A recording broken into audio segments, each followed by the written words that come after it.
Boa noite, pessoal. Então, o meu nome é Cristina, eu sou médica veterinária, formada recentemente na FSM. Primeiro, agradecer o convite do grupo. Eu faço parte do grupo desde 2017, mas não fui muito ativa porque as aulas lá fora da veterinária sempre batiam com os horários das reuniões, né? Então, agora que eu estou conseguindo ser mais presente. Então, eu vou falar um pouco sobre o meu estágio curricular, que eu fiz na Universidade Federal de Paraná, em Curitiba, porque eu sempre tive um grande interesse na área de maus-tratos. Então, as minhas motivações pessoais, em decorrência da vulnerabilidade dos animais frente aos homens. Não sei se vocês já assistiram aquele canal no Discovery, acho que é o Animal Health, não sei o nome agora, Animal Planet. E ele tem aquele programa do SPCA, que é uma brigada, uma polícia que existe nos Estados Unidos, que eles trabalham no combate de maus-tratos aos animais. E aquele programa eu assistia antes de entrar na veterinária, né? E eu assistia todos os dias e aquilo lá me motivou muito quando entrasse na veterinária, partir para essa área de maus-tratos. Também, durante o curso, eu assisti muitas palestras relacionadas a isso. E também os crimes em Santa Maria, os não resolvidos, como o da Elis Parodi, que até hoje ela é considerada uma fugitiva, talvez, por assim dizer.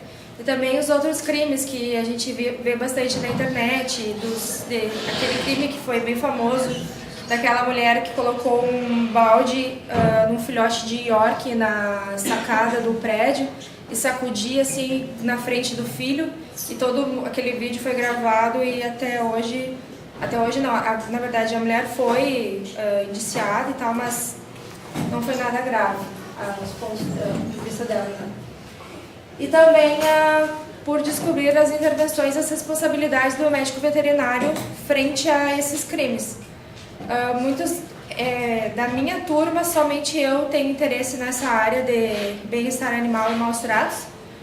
A gente tem uma cadeira de bem-estar animal no terceiro semestre, só que a cadeira não é muito aprofundada. Então, como no Rio Grande do Sul tem o costume, né, de comer churrasco e tal, aquela de peão, ir para aquelas gauchadas e tal, é muito comum aquele de laçar, isso não é visto como maus-tratos. Mas se for parar para analisar, isso é realmente maus-tratos. E o médico veterinário tem uma obrigação muito forte perante isso, e a gente não enxerga isso, porque é muito comum. Por exemplo, nas práticas da veterinária, quando a gente ia fazer palpação, vocês já devem ter visto foto dos estudantes, né, colocando a mão na vaca para palpar. E, por exemplo, a gente deveria ter uma vaca por dupla. Às vezes aquela vaca era utilizada para 10 duplas. Isso é um crime absurdo, só que se for se negar a fazer isso no professor é um problema enorme, sabe? Então isso já existe dentro da universidade nos professores. E os professores não enxergam isso como maus-tratos, sabe? Então, se tu quer lutar contra os professores é muito complicado, porque eles não estão enxergando. Então, na resolução do ano passado, não existia antigamente as obrigações dos veterinários. Na resolução do Conselho Federal de Medicina. Do Conselho Federal de Medicina Veterinária. Nas outras, né, que eu vou falar depois, não existia nenhuma obrigação que o médico veterinário precisa denunciar, precisa fazer isso, precisa fazer aquilo. Não dizia especificamente como é que eles deveriam agir. E agora existe, né, que é dever do médico veterinário e do zootecnista manter constante atenção às possibilidades da ocorrência de crueldade, abuso e maus-tratos dos animais. Então, aqui no artigo 4, tem o primeiro, parágrafo 1 e 2, né? Daí ele define mais ou menos... Eu tô sem meus parágrafo. Define as obrigações do médico veterinário. Então vocês já devem ter ouvido falar muito sobre as 5 liberdades, que geralmente quando se trata de bem-estar animal, as 5 liberdades é o que mais se fala, né? Ela foi criada por Bramall em 1965, no Reino Unido, quando ele criou uma carta para o governo do Reino Unido pedindo para criar o bem-estar animal dos animais de produção. Então, as 5 liberdades é liberdade da fome e sede, liberdade da dor, lesão e doença, do medo, angústia, desconforto e dos animais exibirem seus comportamentos naturais. Inicialmente, as 5 liberdades era voltada para os animais de produção. Com o tempo, elas foram se expandindo para todos os outros animais. Então, o conceito de bem-estar animal, que é mundialmente reconhecido e é o mais utilizado, e do meu ponto de vista, quando eu fui fazer a pesquisa para o meu relatório de estágio, eu achei o mais coerente, assim, é o definido por Bloom, em 1986, que o bem-estar do indivíduo é seu estado em relação às suas tentativas de se adaptar ao seu ambiente. Ele pode ser avaliado de muito adequado a muito pobre. O que isso quer dizer? Então, por exemplo, um cachorro de grande porte, ele está num pedaço, um quadrado 2x2. Vocês já devem ter visto um cachorro que caminha para lá e para cá, né? Vai caminhando para lá e para cá. Esse tipo de comportamento, ele é como pode ser um comportamento de vício. O animal ele está tentando se adaptar àquele ambiente que ele não deveria estar, porque é um animal de grande porte num ambiente pequeno. Então isso é um comportamento alterado do animal e é o que ele está tentando fazer. Ele está tentando se adaptar ao seu ambiente. E o que a gente pode definir? Que esse bem-estar do animal, ele pode ser considerado muito pobre. Também pode ser avaliado o bem-estar animal a partir de mensurações fisiológicas de hormônios, que pode ser medido dos animais, e as comportamentais, como eu já falei, também a agressividade do animal, vocalização e outros comportamentos. E a medicina veterinária legal, ela foi definida por Conceição, que é o médico veterinário brasileiro. São as aplicações de conhecimentos veterinários em questões que envolvem a justiça. E é um caráter interdisciplinar. Então, aqui foi o local que eu fiz o estágio, que é a Rede de Defesa e Proteção Animal de Curitiba. Esse local ele se encontra no passeio público, lá em Curitiba. A rede foi criada em 2009, a partir da criação da Lei 13.241. E ela pertence ao Departamento de Pesquisa e Conservação da Fauna, da Secretaria Municipal do Meio Ambiente, e ela atua no bem-estar animal e medicina veterinária legal. A responsável é a médica veterinária Vivian Midori, e ela é professora da Federal também. E as atividades da rede. Existem inúmeras atividades que a rede faz. Ela faz fiscalização de maus tratos, fiscalização de acumuladores, também atua nas ações de castramóvel, ações clínicas de atendimento às pessoas de baixa renda. Também, não sei se vocês já viram no Face, os cães comunitários que tem nos pontos de ônibus, tem aqueles pneus onde os animais dormem. A rede também realiza o atendimento para esses animais.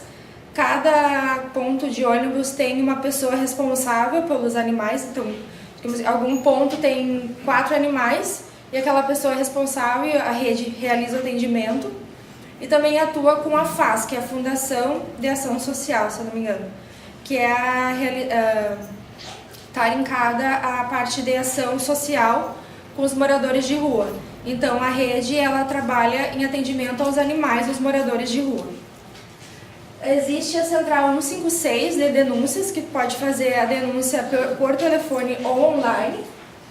E aí, a partir da denúncia, chega na central e eles vão designar para onde que essa denúncia deve ir. Se é para fiscalização de maus tratos ou se é fiscalização de acumuladores.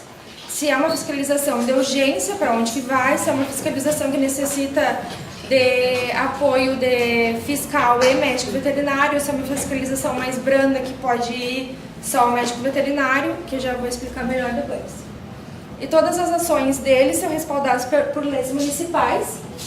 Uma de 2015 que proíbe o uso de veículos por tração animal. Então, em Curitiba não existe carroça, é proibido carroça. Em Pinhais, se eu não me engano, também não pode. Talvez nas cidades ao redor tu pode encontrar. Então, vem muitos carroceiros de outras cidades que entram em Curitiba e aí eles são apreendidos, os animais são apreendidos, os cavalos. E as pessoas pagam uma multa e tal. Também tem de 2011 contra a prática de maus tratos. O comércio de animais também é proibido. Quando eles recebem uma denúncia de um criador de fundo de quintal, eles vão lá averiguar esse criador. Eles podem retirar todos os animais. Também lá não se chama agropecuária, se chama aviário. Então eles vão no aviário e vão pegar, tipo, tem várias aves. Aquelas aves não podem ser de dentro de Curitiba, porque Curitiba é considerada uma cidade completamente urbana, não é uma cidade rural.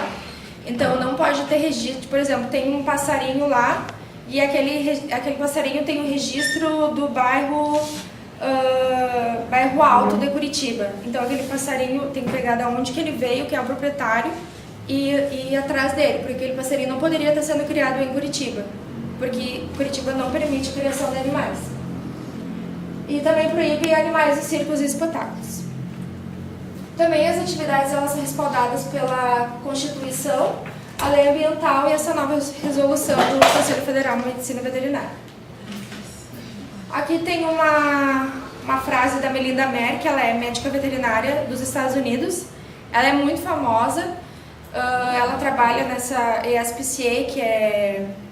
Agora não me lembro o que quer dizer direito, mas é uma coisa de proteção de animais. Isso, sempre esqueço como é que quer dizer direitinho. E aí, define o que é crueldade. Tanto é crueldade de animais, o ato de causar maus tratos, como a negligência de não fazer nada. Por exemplo, tu deixar o teu cachorro lá doente há 3 semanas, com uma dor de ouvido, tu não fazer nada, levar no médico veterinário. Isso também é maus tratos, porque tu tá sabendo que o teu cachorro tá doente e não tá fazendo nada. Isso é considerado negligência e é maus tratos. Aí agora eu vou entrar na parte das atividades da rede que eu pude participar. A fiscalização de acumuladores de animais. O acúmulo de animais ele é considerado uma patologia, considerado uma doença. A pessoa não simplesmente decidiu, a partir de hoje, começar a acumular, pegar todos os animais da rua. Aconteceu alguma coisa na vida dela que levou ela a fazer isso. O acúmulo de animais foi reconhecido em 1981 por esses 2 autores e como uma patologia, e em 1999 ele foi definido como um acumulador de animais. E esse acúmulo ele não é definido pelo número de animais. Por exemplo, a pessoa pode ter 50 animais, mas ter condições de cuidar desses animais. Por exemplo, conseguir levar no veterinário, dar ração, vacinar, vermífugo, ter um ambiente saudável para todos esses animais. Ou ela pode ter 5 animais e viver numa imundície, né, por assim dizer. Isso é considerado acúmulo de animais. Então não é o número que classifica o que é um acumulador. Quando a rede ela vai chegar na pessoa, tem que considerar todas as imposições que essa pessoa vai fazer. Porque ela sabe que ela está naquela situação, mas ela não acha que ela não está fazendo nada de errado. Então tem que considerar todas as imposições. Geralmente eles não aceitam que tu vai entrar, por exemplo, 3 pessoas de uma vez dentro do pátio. Geralmente vai entrar uma pessoa só, e eles às vezes não deixam que as pessoas vão mexer nos animais logo de primeira. Então primeiro tem que criar um vínculo com essa pessoa, tem que conquistar a confiança desse acumulador. E é bem complicado, porque muitas vezes eles se ofendem por tudo, assim, tu vai falar, tem que medir cada palavra que tu vai usar, porque eles se ofendem muito fácil. São pessoas que já sofreram por tudo, geralmente são pessoas que recebem denúncias da vizinhança inteira, então é um trabalho bem exaustivo, assim. As características dessas pessoas acumuladoras. Elas não têm consciência do fracasso delas, elas não percebem que, por exemplo, tem um cachorro morto ali, e ela ignora que aquele cachorro está morto, ela não consegue aceitar que aquele cachorro morreu porque ela não foi capaz de cuidar daquele animal. Ela acha que está tudo certo, que os animais estão bem alimentados, que ela está fazendo o melhor dela, então está tudo bem. Também as negações das possíveis consequências. Ela não aceita que a família dela se afastou, ela prefere que a família inteira se afaste, que o marido se separe, que os filhos saiam de casa, mas ela não se desfaz dos animais. E eu não sei se vocês perceberam, mas eu estou falando geralmente de mulher, que é uma característica dos acumuladores. geralmente são mulheres de meia idade, solteiras. E elas geralmente têm não só o acúmulo de animais, mas acúmulos de objetos também. Então, como eu falei, tem que estabelecer uma relação de confiança, o vínculo entre o médico veterinário e o acumulador, e a partir daí as pessoas vão definir os acordos e as ações que vão ser tomadas. Então, às vezes levam uns 3 encontros para conseguir chegar no cachorro, no gato que tá ali, sabe? Para poder fazer uma antipulga, para poder fazer um tratamento, fazer uma vacina. Então, esses acumuladores precisam de uma ação multidisciplinar. Eles levam o pessoal da FAS, que é a fundação que eu falei antes, que existem atendimento de psicólogos, atendimento de enfermeiros, porque essa pessoa precisa de um apoio por fora, sabe? Não adianta tu tirar os 30 animais que ela tem, vai dar uma semana ela vai estar com 15, daqui 2 semanas ela vai estar com 30, daqui a pouco ela vai estar com mais. Então precisa de todo um apoio. E a família, geralmente abandona essa pessoa. Então tem que ter um apoio do psicológico dela, apoio psicológico para ela. E tem que acompanhar ela até o fim, para ela não desistir desse tratamento. O perfil do acumulador, que eu já comentei, e o surgimento geralmente é repentino. Às vezes pode ser pela perda de um ente querido, o rompimento de uma relação. A pessoa ela era acostumada com um estilo de vida, de viajar e tal, e aí teve uma perda financeira muito grande, e aí ela não se acostumou e começou, sabe, uma mudança na vida muito drástica, e isso gera desencadeia esse acúmulo de animais. Enquanto eu estava em Curitiba, foi até dia 1º de novembro, existia o registro de 67 acumuladores, com 1.198 cães e 845 gatos. As características desses acumuladores era bem igual ao que é tratado na literatura, que alguns eram doentes, tinha alguma doença na família, tipo esquizofrenia. Teve um caso lá que quem começou a acumular era a mulher. Até vou mostrar a foto, vai ser o caso que eu vou mostrar a foto. Quem começou a acumular era a mulher e ela ficou doente e o marido dela tinha mal de Parkinson. Então ele vivia acamado. E aí ela caiu, machucou o fêmur, uma coisa, e ela não lembra o que aconteceu direito, e ela também começou a ficar acamada. E o filho dela tem... como é que se chama aquela coisa que não se relaciona com as pessoas? Não. Síndrome do pânico, isso. Síndrome do pânico. E aí, isso é mais um fator que é muito, muito complicado o tratamento com essa família, sabe? E eu acompanhei 2 vezes que a gente foi lá, e ele o tempo inteiro, assim, ela não deixa levar os animais, ela pedia pra não deixar levar os animais, o filho também não conseguia se relacionar com a gente, era bem complicado.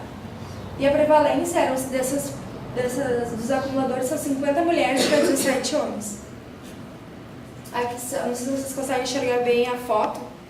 São essa família que eu falei, eu não lembro direito quantos animais eles têm, mas na primeira visita era horrível, assim, era muito pior do que estava, e aí foi conversado, o filho colocou um ventilador para ele, para os cachorros, para os cães, porque era muito quente, então deu uma melhorada na qualidade, e aí ele aceitou que fosse realizada a castração de alguns animais pouco a pouco, para poder ir retirando alguns animais dali. Ali tem um animal sem quarto aqui, ela não tem um olho, essa primeira aqui não tem uma patinha. Então são vários animais que foram largados na rua e eles foram recolhendo, sabe? Porque eles sabem que são animais que têm pouquíssima chance de ser adotados por outras pessoas, então eles recolhem. E eles também essa família vive de ajuda das vizinhanças, porque foi a vizinhança que entrou em contato com a rede pelo 156 para pedir ajuda, e eles dão rações para esses animais, porque a família não tem condição nenhuma de cuidar desses cães. Então, a fiscalização de maus tratos, que é diferente dessa de acumulador de animais, são 2 médicos veterinários responsáveis e 2 fiscais. É diferente, assim, os dois médicos veterinários, eles foram indicados politicamente para estar lá. Os fiscais são concursados. E eles não são veterinários. Um é biólogo e a outra é zootecnista. Os fiscais, eles vão emitir as notificações para esses casos de maus tratos. Os médicos veterinários, eles não podem emitir notificação nenhuma. Eles vão chegar na pessoa que está causando maus tratos e vai conversar, vai falar a situação que o animal está, vai dizer que ela precisa procurar atendimento veterinário pro cachorro, vai dizer como é que deveria ser, não sei o que, sei lá. E se precisar fazer a notificação, ela vai entrar em contato com o fiscal. Geralmente eles trabalham separado. Às vezes o fiscal trabalha junto com o médico veterinário, mas geralmente eles trabalham separados. Aí o fiscal ele pode emitir a notificação, que é em casos mais leves, assim.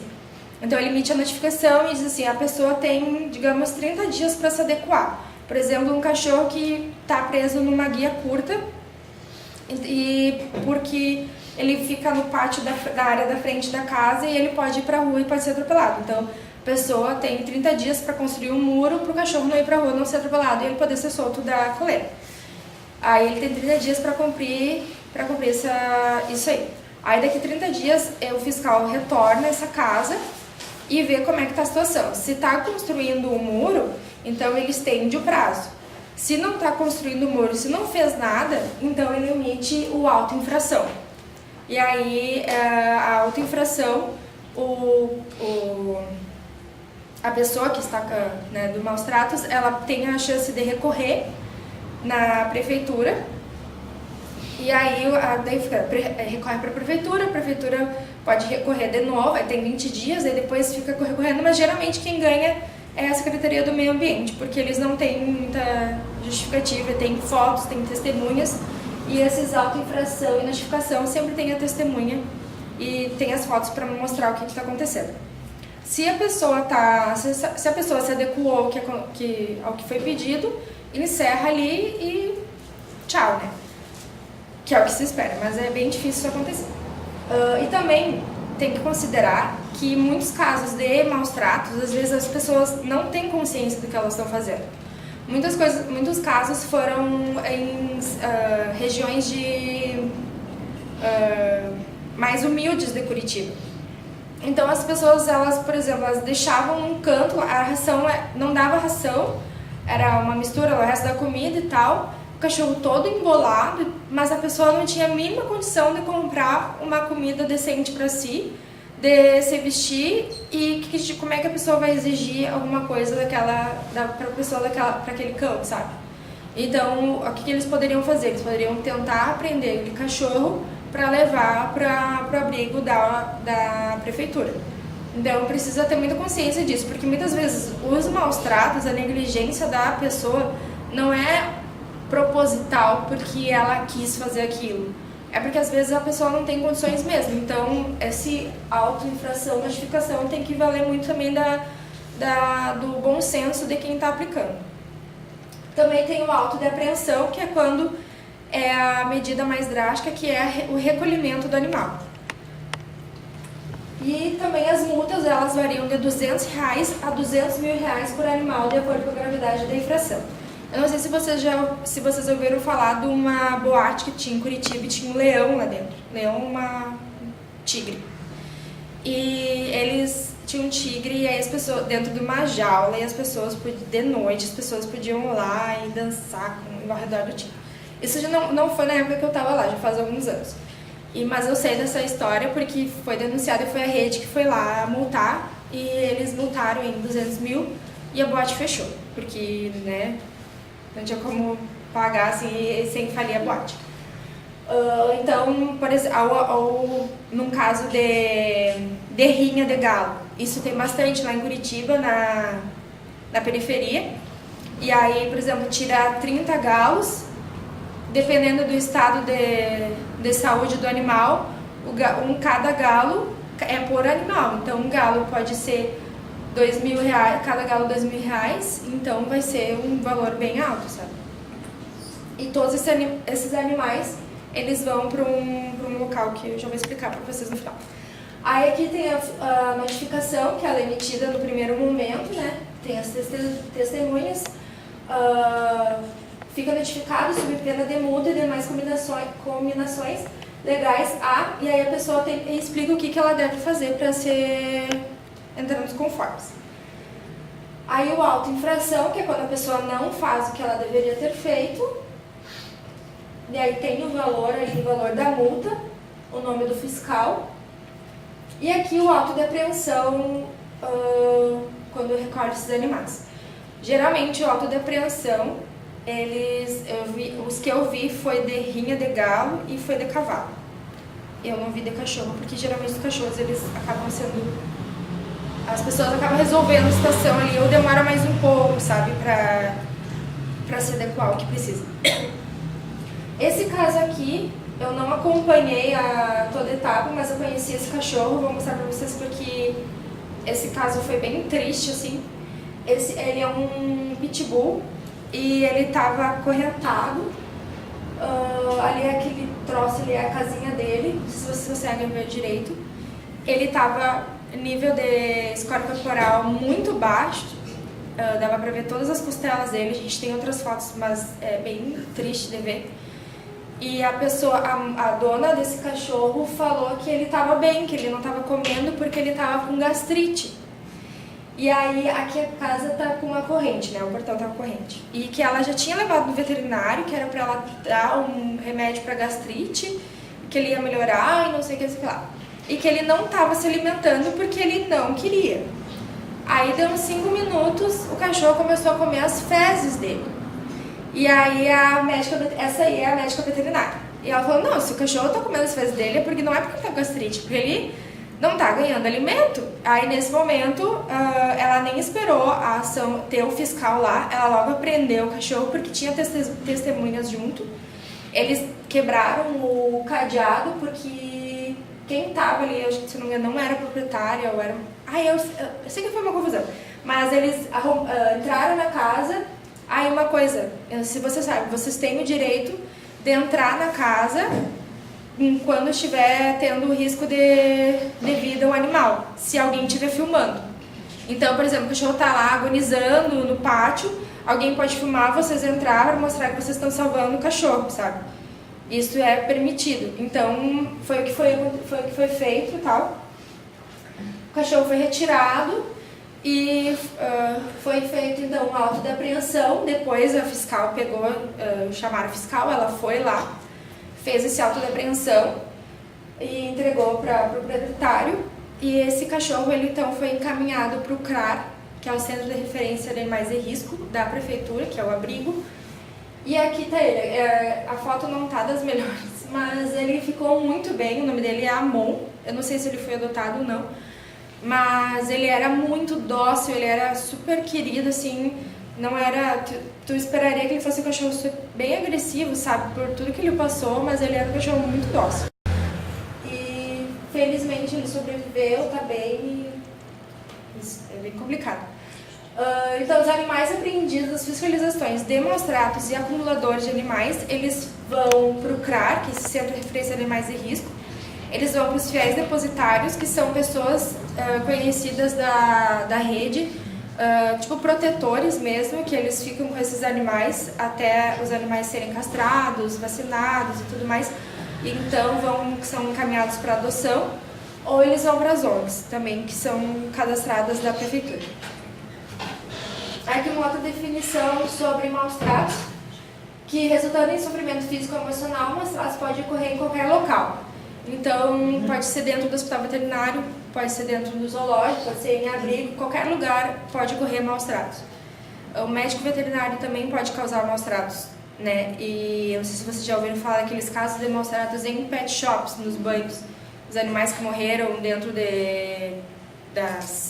durante o banho, que as pessoas os que estavam fazendo, né, davam com a maquininha de tosa, batiam aqui assim, o animal ficava mais grogue, aí terminava a tosa, quando chegava em casa o cachorro morria.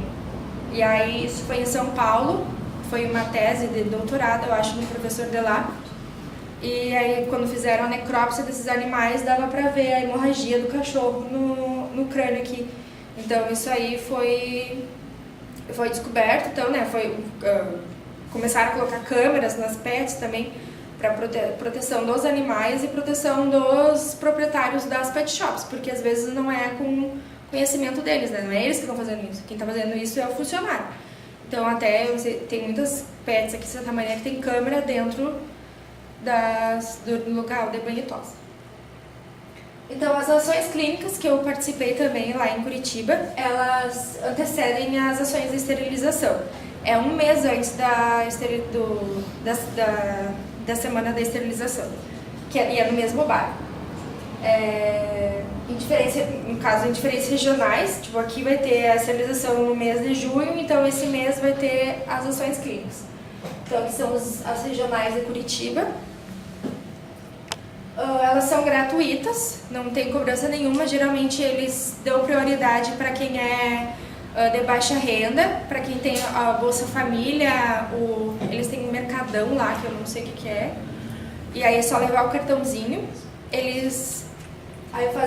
você chama Rebocão, que é um ônibus, e aí tem 4 salas de atendimento nesse ônibus. A prioridade então é para as pessoas de baixa renda, como eu já mencionei, e o atendimento básico, a vacinação antirrábica, polivalente nacional para caninos e internacional para felinos. E também se tem um cachorro assim, desidratado, alguma coisa pode dar um soro nele, fazer alguma coisa que a gente eu posso fazer na hora. Não é nenhum procedimento muito específico porque não tem condições lá. E a gente também encaminhava para algumas clínicas mais de baixo custo da cidade e para as universidades que tem veterinária lá. E também serviços informativos. Aqui a importância da castração do cão a custo zero, que a castração lá em Curitiba é a custo zero. Definição de maus tratos e sobre guarda responsável. Aí esses folhetos eles distribuem nessas ações e em todas as ações da rede eles distribuem esses folhetos. Aí as ações do Castramóvel é um projeto de esterilização. O objetivo é 15 mil animais por ano durante o mandato do prefeito Rafael Greca, atual agora. Só que o ano passado passou de 15 mil, quase chegou aos 20 mil animais. E a Rede de Defesa Especial Animal ela coordena através de licitações. Então eles lançam a licitação e as empresas se cadastram, mandam o que elas podem oferecer. E ano passado foram 2 que foram escolhidas, que é a clínica Dr. Ricardo, que ela é de São Paulo, e a clínica Clinicão, que é de Curitiba. Aí os animais de estimação de comunidades de baixa renda, como a Letícia estava falando, né, eles são vocês não estavam, desculpa.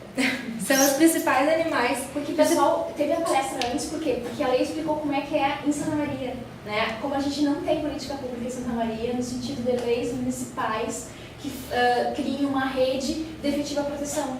E aqui seria o contraponto, que é justamente Curitiba, né? A diferença de que uma prefeitura pode fazer pelos animais em relação aos tratos. E aí, as principais fontes de reprodução são esses animais de provenientes de pessoas de baixa renda. Então, contribui para o aumento de animais de abrigo, porque vai recolhendo, e chega um momento que não tem abrigo nenhum, que tem local. Vocês podem ver em Santa Maria, tá sempre colocando no Face, eu preciso de LT, preciso de lar temporário, preciso de não sei o que, preciso de ajuda, porque nunca tem espaço, mas é porque as pessoas não têm política pública de castração em Santa Maria, e mesmo lá que tenha, é complicado também. Então, vai ficar disponível no YouTube a palestra dela e a palestra da Letícia também. Então, para vocês verem depois em casa, se quiserem, poderem fazer essa comparação. Por isso o folder da importância da castração. Uma coisa também que é muito importante, tem um artigo que cita que para ser efetivas as esterilizações animais, teria que ocorrer 80% de todos os animais castrados em 5 anos. Isso é mais ou menos 80%. Isso é assim, é um valor muito alto, teria que ter muita dedicação da prefeitura, das pessoas envolvidas e é bem complicado, né? Então, o Centro de Referência de Animais em Risco, ele é como, não é um abrigo, é o local que recebe os animais lá em Curitiba. O objetivo, ele recebe os animais do programa Cão Comunitário, que é aquele que eu falei dos cães que ficam nas paradas de ônibus. Então, quando chega um cachorro novo naquele local, ele é castrado, ele vai para lá até ele ser recuperado, ou se um cão é atropelado, tem um cachorro doente, ele vai para lá. E também os animais pequeninos têm fiscalizações. Aí, então, tem a estrutura, tem os canis, são 16 canis, 6 tem o solário, então fica aberto para o animal ir lá pegar sol e tal. E tem um solário separado que é para os outros canis que não tem. Aí tem o solário da maternidade, que tem uma maternidade também pequena. Tem um ambulatório para cães e tem um gatil. O gatil é único para todos os gatos que estão lá. Aí aqui tem os canis individuais até adaptação, porque às vezes eles recebem cães que são bem reativos, muito agressivos, então tem uma médica veterinária lá que ela já fez curso de adestramento e ela tem conhecimento do comportamento animal, então ela faz um pouco do trabalho do comportamento do animal até ele baixar essa reatividade, ele se adaptar com outros cães, para então ele ser introduzido às baias com outros animais. E tem o canil compartilhado também, e os gatos ficam no gatil único. E também tem uma parte para grandes animais, que é de equinos, osininos e muares. Aí aqui é um dos grandes animais. Muares, o que seria? Eu acho que nem todo mundo pode saber. Muares. De mula? É. Asinina. Me deu um branco. Obrigada por responder. Corta isso do YouTube. Dá pra ver que eu sou de pet, né? Então tá. Aí aqui os gatos, eles ficam no gatil único, só que é bem complicado lá o tratamento com os gatos, porque eles recebem poucas pessoas, sabe? E quem tem gato sabe que gato já é um animal individual. E aí tu chega lá uma vez por semana e quer fazer carinho, quer lidar com o gato e ele não quer falar contigo. Então, é muito difícil. A gente foi fazer um trabalho lá de uma das estágios curriculares e foi bem estressante, os gatos. Então, para os animais, eram 8 no total quando eu estava lá e eles não têm tanto recurso como eles poderiam ter, os gatos. Aqui os cães, os animais com solar, os canis com solares, com a parte solar, e aqui no ambulatório. E também existem as feiras de adoção, que eu participei de 2 feiras de adoção lá. Elas são bem fortes, não sei se para quem já foi em Curitiba, elas ocorrem no Barigui. E aí todas as ONGs também participam dessas feiras de adoção, daí tem uns... É enorme, assim, tem vários estandes, teve naquele, acho que é em setembro ou outubro que tem aquele evento na Índia, dos animais, de abençoar os animais com colar de flores e tal, tinha um indiano lá abençoando os animais, é super bonito, sabe, e aí tem um alto índice de adoção. Também o CRAR, ele é aberto à visitação. Aqui então são os animais adotados, os cães, e enquanto eu estava lá nenhum gato foi adotado, por causa também do que eu já comentei, que é difícil de adotar gato, e os gatos eles ficam lá, o gato já é um animal mais individual, e aí ele fica lá todos juntos, criam aquele grupinho e pouca gente vai lá lidar com eles e eles nunca vão para feiras da adoção, isso é óbvio, então as pessoas pouco têm interesse em adotar gatos. Aqui é uma feira da adoção que eu participei, que é Amigo Bicho, aquela cadela ali foi a única que foi adotada naquela feira, mas é muito bom para mostrar para as pessoas os animais, assim, como os animais se comportam também, como eles estão sendo bem cuidados durante no CRAR e tal. Então, a minha conclusão Durante o meu estágio, isso é meio, né, a fragilidade das leis, principalmente porque ela fala só sobre vertebrados. Isso aí, para quem trabalha com bem-estar animal, isso é uma coisa que incomoda bastante, porque a lei quer proteger só os animais vertebrados e existem inúmeras provas, artigos e sei lá o que mais, que comprovam que os animais invertebrados também são sencientes. As responsabilidades das prefeituras, as leis, elas não responsabilizam diretamente as prefeituras, elas jogam, que nem que a Letícia falou antes, vocês podem ter acesso depois, ela joga a lei, mas não fala assim, quem deve fazer cada coisa, né, a obrigatoriedade da prefeitura. E a falta de conscientização da população. Enquanto a população não tiver consciência do que está fazendo, dos erros que elas estão cometendo, não adianta criar um monte de lei. Que nem a gente estava falando de microchip. O que adianta microchipar os animais se, por exemplo, encontrou um cachorro, levou para o veterinário e se eu não quiser devolver aquele cachorro, eu não vou devolver e o veterinário vai entrar em acordo comigo e a gente não devolve o cachorro.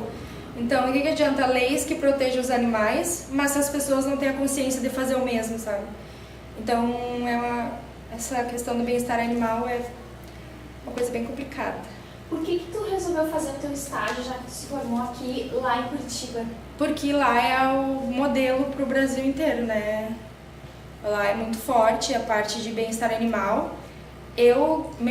Meu sonho, né, médica veterinária, é trabalhar como perita criminal e ver a ação da fiscalização foi muito bom, sabe? Ver como eles se comportam e tal, ver realmente na prática aquilo, porque aqui em Santa Maria eu só via teoria, via na TV como acontecia, ficava me imaginando fazendo aquilo, mas só lá mesmo para ver na prática, sabe? Porque...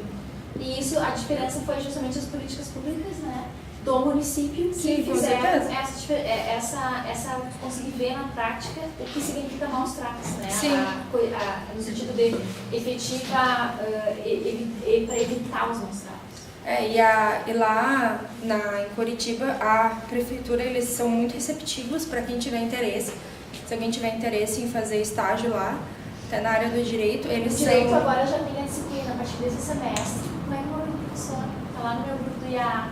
Tem um professor que está organizando um livro que eu estou participando e ele é juiz federal e ele criou essa disciplina agora na Universidade Federal do Paraná, que é Direito Animal, né? Então, Vicente. Então, hoje já tem. Então, vocês imaginam que interessante também lá a parte da veterinária, a parte das políticas públicas avançadas e agora também a disciplina na Universidade de Direito. Sim. Porque só recorrendo a outros locais, porque Santa Maria, se depender de Santa Maria, isso não pode estar no YouTube, tô falando mal do prefeito e da prefeitura. E é isso, aqui são umas fotos de quando eu estava no estágio dos animais, que eu só não trouxe todos para casa porque não dá. Obrigada.